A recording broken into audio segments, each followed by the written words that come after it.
warahmatullahi wabarakatuh. Perkenalkan, nama saya Ailsa Belva Syalazaria dari kelas 10D. Jadi di sini saya akan mempresentasikan tentang Kerajaan Singasari.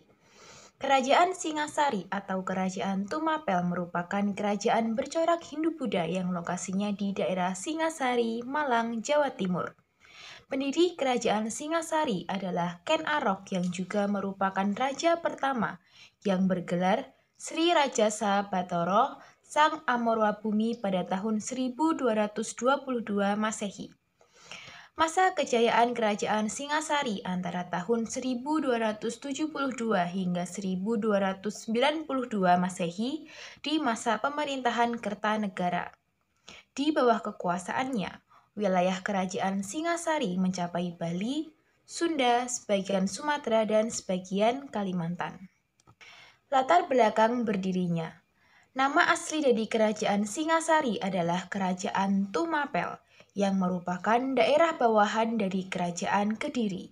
Daerah ini dipimpin oleh Tunggul Ametung, seorang bupati yang memiliki istri cantik bernama Ken Dedes. Ken Arok, seorang pengawal Tunggul Ametung, jatuh cinta pada Ken Dedes dan berniat merebutnya dari suaminya. Dengan bantuan seorang pendeta bernama Loh Gawe, Ken Arok berhasil membunuh Tunggul Ametung dengan menggunakan keris buatan Empu Gandring. Ken Arok kemudian menikahi Ken Dedes dan mengangkat dirinya sebagai Bupati Tumapel. Ketidakpuasan atas kekuasaan juga membuatnya bersekutu dengan Brahmana untuk menyerang Kerajaan Daha atau Kediri.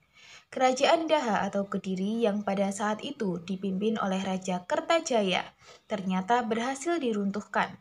Seluruh wilayah Kediri akhirnya digabung dalam Tumapel hingga akhirnya menjadi Kerajaan Tumapel atau Singasari dengan gelar Sri Ronggo Rajoso Sang Amarwabhumi. Kepemimpinan. Daftar kepemimpinan dari Kerajaan Singasari dari awal hingga keruntuhannya menurut kitab Pararaton. Yang pertama adalah Ken Arok, tahun 1222 Masehi hingga 1227 Masehi.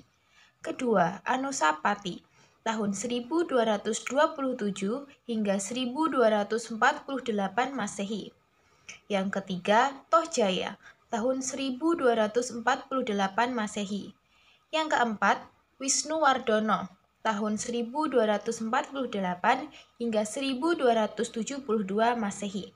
Dan yang terakhir adalah Kertanegara tahun 1272 hingga 1292 Masehi. Masa kejayaan. Kertanegara merupakan pemimpin terakhir dan raja yang berhasil membawa Kerajaan Singasari mencapai puncak kejayaan. Pada pemerintahannya, kekuasaan Kerajaan Singasari meliputi seluruh Jawa, Bali, Madura, Nusa Tenggara, Kalimantan, Maluku, Sulawesi, Melayu, dan Semenanjung Malayu. Kertanegara memiliki gagasan yang terkenal, yaitu menyatukan kerajaan-kerajaan Nusantara di bawah kekuasaan Singasari. Cita-cita tersebut dikenal sebagai Wawasan Nusantara I. Berikut ini adalah beberapa cara yang dilakukan untuk meraih cita-cita tersebut. Yang pertama, perluasan daerah dan hubungan dengan luar negeri. Kedua, pengirim ekspedisi ke Sumatera yang terkenal dengan ekspedisi Pamalayu tahun 1275 Masehi. Yang ketiga, memantapkan struktur pemerintahan Singasari. Yang keempat, agama Hindu dan Buddha sama-sama berkembang. Sektor perdagangan dan pelayaran Singasari turut berkembang pesat pada masa pemerintahan Raja Kertanegara. Komoditas yang diperdagangkan antara lain emas, beras, kayu, cendana, dan rempah-rempah. Pada periode tersebut, Singasari menguasai jalur perdagangan dari Selat Malaka hingga Kepulauan Maluku. Fase keruntuhan. Meskipun berhasil mencapai kejayaan, Kertanegara ternyata juga membawa Singasari pada masa kehancuran. Salah satu penyebab runtuhnya kerajaan Singasari Hindu adalah konflik eksternal dengan Kaisar Kubilai Khan dari Mongol. Lewat utusannya, Kubilai Khan meminta Singasari untuk menyerahkan diri atas kekuasaan Mongol di Cina.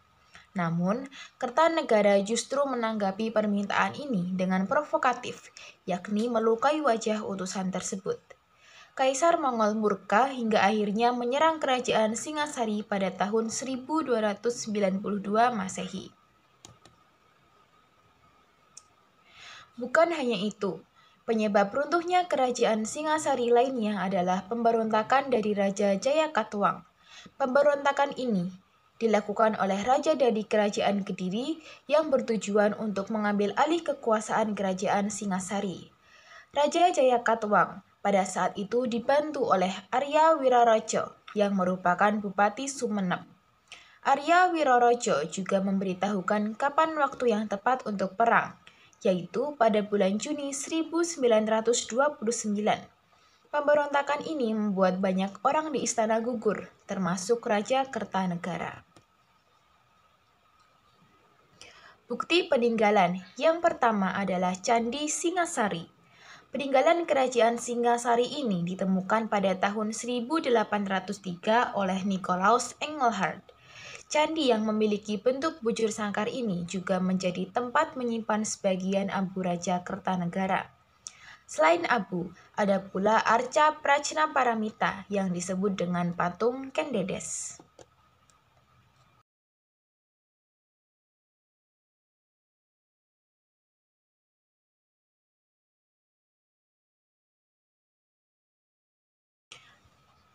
Yang kedua, arca Amogapasa.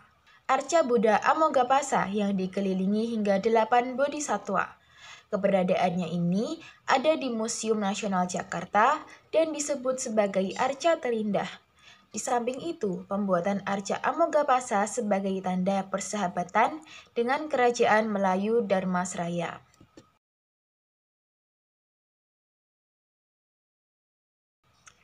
Ketiga, Candi Jago. Candi Jago ini berada di Kabupaten Malang. Candi Jago ini merupakan peninggalan kerajaan Singasari yang dibangun oleh Raja Kertanegara di pertengahan abad ke-13. Tujuannya adalah untuk penghormatan kepada ayahnya, yakni Ranggawuni atau Srijaya Wisnuwardana.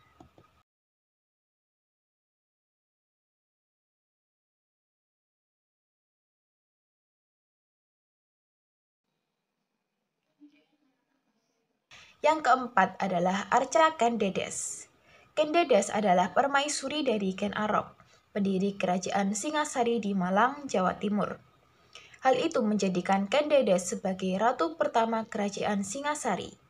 Ia kemudian dikenal sebagai leluhur Wangso Rajoso, terah raja yang berkuasa di Pulau Jawa. Dari kerajaan Singasari hingga Majapahit. Konon, Kendedes digambarkan sebagai seorang wanita yang sangat cantik bak bidadari dan dikenal sebagai wanita terpandang karena berasal dari kasta Brahmana, kasta tertinggi dalam agama Hindu.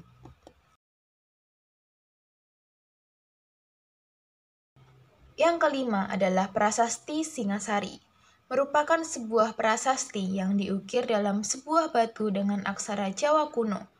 Batu prasasti ini ditulis dengan tujuan mengenang candi pemakaman yang dibuat Gajah Mada.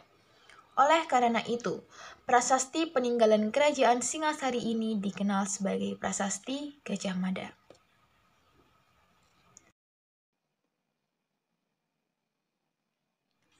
Berikut adalah referensi sumber materi yang saya gunakan. Sekian presentasi dari saya.